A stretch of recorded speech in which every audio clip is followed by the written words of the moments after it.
गांभीर्यपूर्वक प्रतिज्ञा करते की कायद्याद्वारे स्थापित झाले आहे अशा भारताच्या संविधानाबद्दल मी खरी श्रद्धा व निष्ठा बाळगीन। मी भारताची सार्वभौमता व एकात्मता उन्नत राखीन।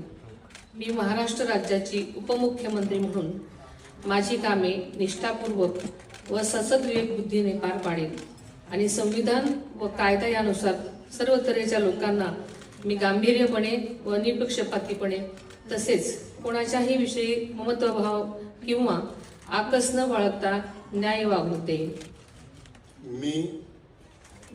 मी सुनेत्रा अजित पवार गांभीर्यपूर्वक प्रतिज्ञा करते की महाराष्ट्र राज्याची उपमुख्यमंत्री म्हणून माझ्या विचारार्थ आणली जाईल किंवा मला ज्ञात होईल अशी कोणतीही बाब अशी उपमुख्यमंत्री म्हणून माझी कामे यथायोग्य पार पाडण्यासाठी आवश्यक असेल ते खेरीज करून एरवी मी कोणत्याही व्यक्तीला किंवा व्यक्तींना प्रत्यक्षपणे वा अप्रत्यक्षपणे कळवणार नाही किंवा त्यांच्याकडे उघड करणार नाही।